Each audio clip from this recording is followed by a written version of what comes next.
প্রধান বিচারপতির সাথে সাক্ষাৎ করে ওয়াকারুজ্জামান সেনাবাহিনীর অপরাধী সদস্যদেরকে, অপরাধী অফিসারদেরকে একটি যেনতেন বিচারের মাধ্যমে নির্দোষ প্রমাণ করিয়ে নিয়ে বের করে নেওয়ার জন্য আগাম প্রস্তাব দিয়েছিলেন বাংলাদেশের প্রধান বিচারপতি রিফাত রশিদকে। প্রধান বিচারপতি তার প্রস্তাব তাচ্ছিল্যের সাথে প্রত্যাখ্যান করেছেন। ওয়াকারুজ্জামানের ভ্যালু ধীরে ধীরে কমে যাচ্ছে। ওয়াকারুজ্জামান প্রত্যাখ্যাত। ওয়াকারুজ্জামান দেশের পরিস্থিতি আর কত খারাপ করতে পারবে? ক্ষমতা নিয়ে নিতে পারবে, 2-4 জন মানুষকে আহত করে দিতে পারবে, কয়েকজন রাজনৈতিক দলের নেতাকে গ্রেপ্তার করে ধরে নিয়ে যেতে পারবে, কয়েকজন মানুষকে ক্রসফায়ার দিতে পারবে, অথবা দেশে মার্শাল ল জারি করতে পারবে, অথবা কয়েকজন রাজনৈতিক নেতাকে গুম করে আয়নাঘরে নিয়ে যেতে পারবে। তার কালচারে, তার ঐতিহ্যে, তার অতীত ক্যারিয়ারে এর চাইতে ভালো কিছু করার যোগ্যতা তার নাই। আর এসব ভয়ভীতির ঊর্ধ্বে উঠে গেছে এই দেশের তরুণেরা। রাজনীতিবিদরা যদি নাও পারে, এসব তরুণেরা এর ঊর্ধ্বে উঠে গিয়েছে। কিন্তু এর অপোজিট পার্টে আমরা যদি চিন্তা করি, দেখবেন বিএনপি সব কিছুতেই না। জাতীয় পার্টি নিষিদ্ধকরণ না, আওয়ামী লীগ নিষিদ্ধকরণ না, ছাত্রলীগ নিষিদ্ধকরণ না, পিআর পদ্ধতি না, সংবিধান সংস্কার না, সব কিছুতে তারা না। কিন্তু হুট করে গতকাল পরশু যখন ওয়াকারুজ্জামান প্রধান বিচারপতির সাথে সাক্ষাৎ, ছুপ্পুর সাথে সাক্ষাৎ, তারপরে প্রধান উপদেষ্টার সাথে সাক্ষাৎ, নুরুর উপরে হামলা, এই 5-6টি ঘটনা বিএনপিকে ভড়কে দিয়েছে। রাজনৈতিক চর্চা না থাকলে, শুধুমাত্র ব্লেম গেম করলে বেশি দিন টিকা যায় না। তাছাড়া আওয়ামী লীগের মতো বিএনপির এত পলিটিক্যাল উইংস নাই। আওয়ামী লীগের হাতে Udichi, Chhayanaut, police, army, RAB, সংস্কৃতি, সাহিত্য, মিডিয়া সবগুলো আওয়ামী লীগের অঙ্গ সংগঠন। বিএনপির তো আর সেটা নেই। এখন যতটুকু হচ্ছে, আব্দুল তুষারেরা যতটুকু বিএনপির পক্ষে বলছে, এটা হলো তাদের বিএনপির ঘাড়ে টিকে থাকার জন্য জীবাণু হিসেবে। এই ওয়াকারের দৌড়ঝাঁপে একটি ভালো কাজ হয়েছে, বিএনপি ভড়কে গিয়েছে, ভয় পেয়ে গিয়েছে, কণ্ঠ কিছুটা নরম হয়েছে।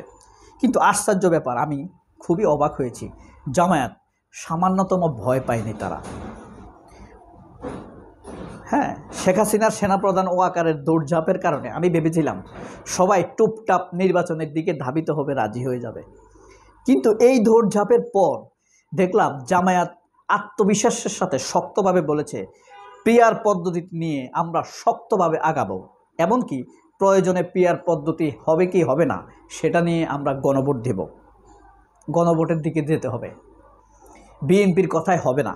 বিএনপি সব মানুষের প্রতিনিধিত্ব করে না।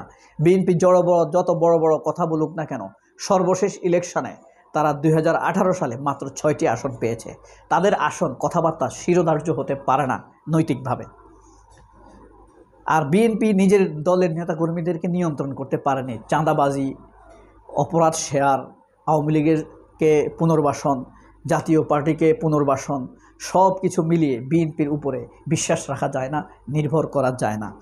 এই জিনিসটি আত্মবিশ্বাসের সাথে না বলা ভাষায় প্রকাশ করেছে জামায়াত ইসলামীর নেতৃবৃন্দ। দ্ব্যর্থহীন ভাষায় বলে দিয়েছে, পিআর পদ্ধতি নিয়ে আমরা শক্তভাবে অবস্থান নেব এবং তাতে যদি আমরা সফল না হই তাহলে আমরা গণভোটের দিকে যাওয়ার জন্য সরকারকে আহ্বান করব।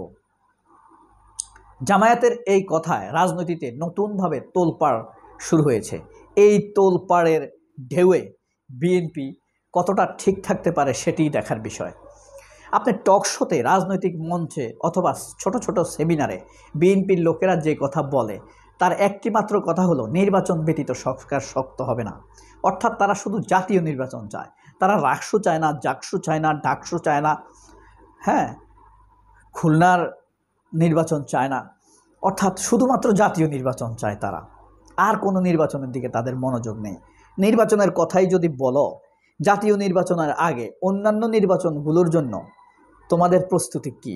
জাতীয় নির্বাচনকে শক্ত করার জন্য অন্য নির্বাচনগুলোর করা একটি প্রস্তুতিও তো হতে পারে।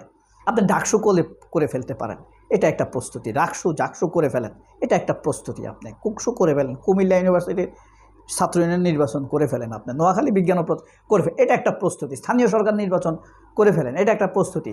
ফেয়ার ইলেকশনের মাধ্যমে fair democracy, fair vote, fair জনপ্রতিনিধি নির্বাচিত হবে। আপনি পেয়ে যাবেন নির্বাচিত ছাত্র প্রতিনিধি, নির্বাচিত জনপ্রতিনিধি, নির্বাচিত স্থানীয় সরকার প্রতিনিধি।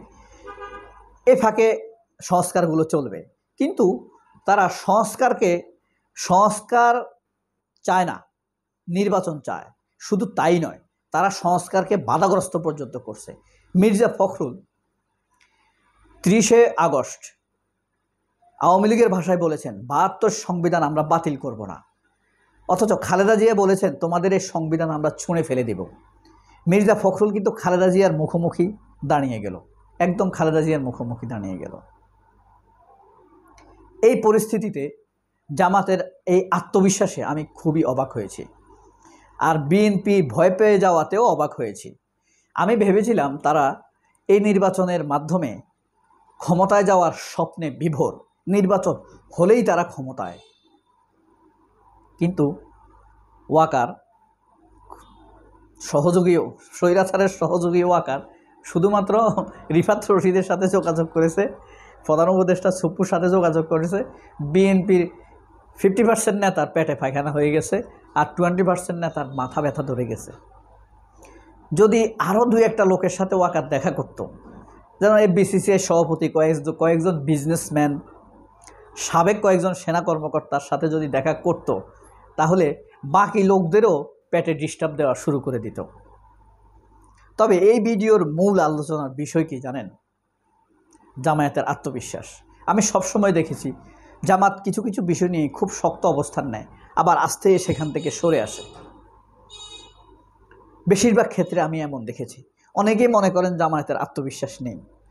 এটা আত্মবিশ্বাস না, এটা চিরাচরিত রাজনৈতিক নিয়ম।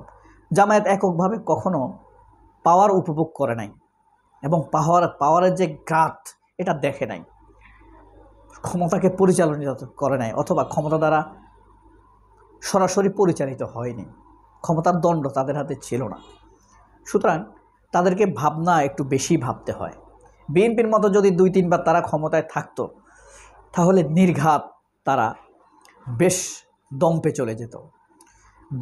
দম্পে তারা ওয়াকার কোনো কিছু পাত্তা দিত না।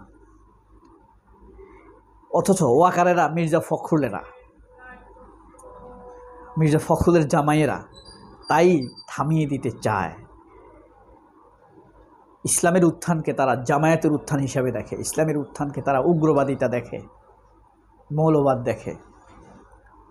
ফখরুলকে জবাব দিন, আর ফখরুলকে নামাজে রোজায় বদদোয়া দিন। সবাই অনেক ভালো থাকবে। আল্লাহ হাফেজ, আসসালামু আলাইকুম।